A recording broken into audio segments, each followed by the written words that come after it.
realistic. It's just things need to be put together right. You know, like I don't know. I had a WBO for a little bit, but for some reason those guys were giving me a hard time the whole time. So I'm very comfortable with the WBC. I've been saying this over and over again. I'll fight these guys. I'll unify with these guys, but I'll probably drop the belt right after. I'll beat these guys for the title, take their title, and vacate it right away. They can, or they can keep it, you know. But I'll fight all these champions because that's what we want, right? We want Fundora to fight these champions or fight these fighters. But they can keep the belt after. I don't care. I'm happy with the WBC.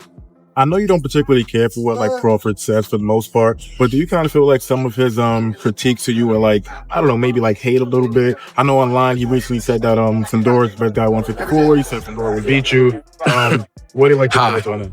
I don't pay that no mind though. That stuff be bothering me, but like I said, I'm the best at 154. Everybody know it, and I'm gonna keep standing each every time out. You know. Eddie called this a takeover for you at 154. Ultimately, you and Fundora have to cross paths. I feel like everybody gotta come to me regardless through this weight division. Like I said before, I'm the cash cow of this division. If anybody want to fight, they gonna make the most money fighting me than anybody else. So I feel like I'm the cash cow of this division, and I'm the best at this. I have the right weapons, and he's going to be calling on the right weapons all night long. I have no doubt about that from this dude right here. And I know with all 16 plus weapons that Boots got, Boots be like this. Yeah. You know, you got to, bruh. With this one right here, it's got to be, all right, shotgun. What about Fundora? I mean, obviously, you know, I feel like there was a point in time you was calling his name too. Yeah, I mean, again, Fundora is just fighting the elderly that they have at PBC. He just fought Thurman. He just called out Charlo, Spence. Spence was good 3 years ago. Charlo was good 4 years ago. Thurman, 2019. So you got what I'm saying? I was making my pro debut when he was in his prime.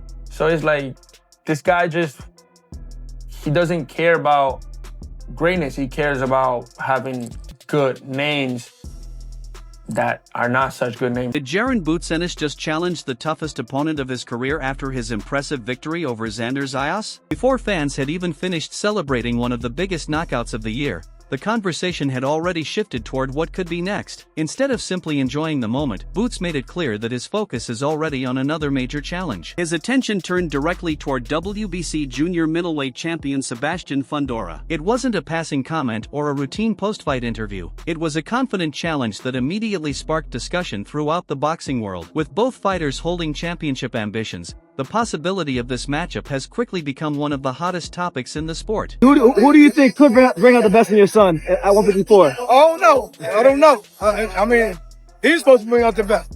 Yeah. You know what I mean? You know? But Fundora, I like Fundora. Whatever his name, Fundora. I like to fight him. I think 14. That'll be a good fight, 14. Yeah.